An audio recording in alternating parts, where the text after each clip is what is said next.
So I was able to do all the operations on this down to cutting the O-ring groove with it in one setup before I parted it off. So I parted it off and I used the original block. It had the hose on it that was long to be able to chuck off of to hold this piece so I could come in and finish the O-ring groove. So when you're duplicating parts, a lot of times it's good to have a part so that you can hold the other part off of that part.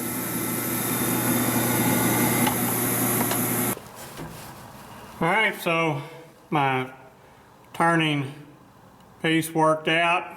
I was able to get the turbocharger close enough to at least get it somewhat stuck on there. I would like to have it a little bit higher and a little bit further back. Would improve the angle on this. And I've got a different exhaust housing, so I'm probably going to machine that to put it on there. This thing doesn't make any boost at idle, which typically engines don't make any boost at idle, but I kind of want this one too, because idle's where it's predominantly intended to operate at, and I feel like it'll clean up a little bit of the smoke, giving it a little bit more air at idle speed. So I've got a real small exhaust housing. I'm going to put that on there, and the exhaust housing also changes the center line of the charger, and it'll move it over the way I need it to. I got my super short cobra headed boot. It allows the air to go into that turbocharger without really getting it too restrictive. That's off of an air cleaner on John Deere. So if it worked for it, I figured it'll work here. And it does clear the hood brace. And I got the hood off here again for right now while I was working on redoing all this radiator stuff. I finished it up. So got those nice silicone hoses on there. And my fittings in. There's an orifice in this one that's supposed to control the flow. It was all worn out and the hole was way too big. So I kind of soldered it up to restrict the flow to try and make this thing warm up a little better. So we got that done, but obviously it still allows flow in because you can see the antifreeze there in the line, which also makes a quick check to be sure that your radiator is full, because that's what the coolant level is. If the level goes down, it's going to disappear out of that line.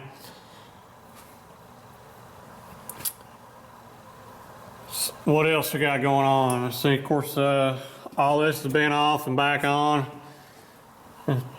as I have worked on my throttle linkage. So I got the throttle linkage rigged up. It's done. Down there, and the cable is run for the reverser, but I don't have it hooked up yet. I gotta do some more building out. I've decided I'm gonna put the reverser over here in this hole where the gear shift lever used to be, and I'm gonna have it set up to the more user friendly than they had it, where forwards was back and reverse was forwards. So mine will be a more intuitive, forward is forward and reverse is back. Of course, you actually have more than that because this transmission has a reverse and the other one did not. Also moved the gear shift lever, got it over situated into a lot better position. I kind of like it there a little bit. I really wish it stuck straight up, but this particular lever is not set up to do that because this piece is made with two compound angles and there's no combination in which you can get this to stand upright. So just kind of the way it has to be, unless I come up with a gear shift lever that has threads in it to where I can just screw it straight on this that has the taper and the thread. The way it is now, they're both male tapered, the gear shift lever and this piece, so there's no way to put this piece straight on. Otherwise I'd just do that because I think it'd be fine sticking straight up, but it's also fine the way it is. Other than that, I'm not sure where we're at here. I had to recharge the battery, it was getting low, wouldn't start anymore. the air tank's installed. So I've got it in. I got to do the plumbing on it. So I have to replace the line on that compressor down there, which is going to be really hard to get to. I should have done that before I put the engine in probably, but I'll have to work around it and get it on there somehow. Hopefully I won't have to pull the motor back out. I guess I could take this hydraulic cylinder out, worst case, rather than pulling the motor, assuming I can get the pins out. We'll hope it didn't get that far. I got the coolant temperature sender in, so the mechanical one is out, gone, so I don't have to worry about that again. Got my throttle linkage all built up here, and got my clamp for the kill cable, and my custom return spring made on there that I fabricated from a spring I had to get the tension right. I just kept stretching the spring until I got it low enough tension to make the pedal feel good. I'm using the spring I had in stock. I don't have anything specially made for this job, but that there does the job, and that's all that matters. And I didn't have the right throttle linkage on this pump, so I called my buddy Curtis over at Area Diesel, and they fixed me right up with the correct linkage I needed.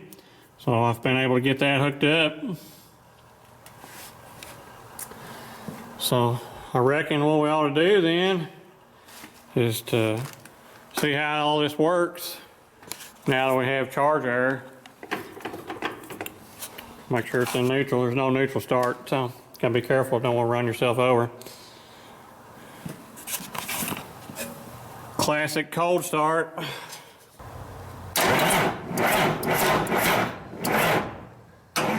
Or not.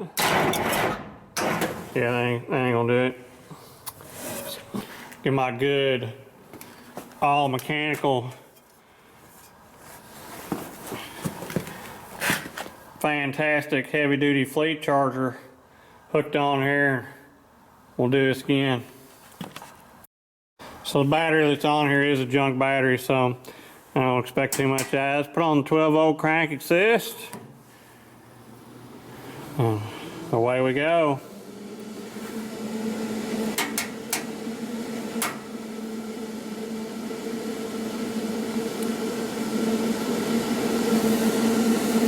Puts her on the full biscuits. Now we'll see if it'll start, if it'll crank. Should be a lot better. Everything pulls a lot harder now. It's running this hydraulic pump and the engine clutch and everything else, so.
It works.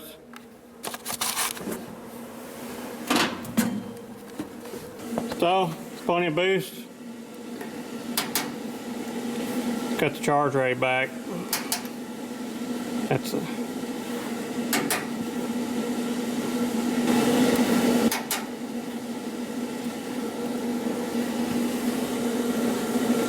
well, I hope you enjoyed getting to see this week's engine progress.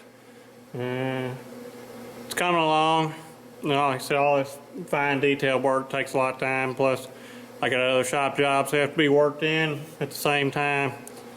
So probably the next video will be getting this thing outside and taking it for its first test drive. Maybe we'll get to find out how fast it actually goes. So tune in for that. Thanks for watching. Thanks for subscribing. I'll catch y'all later.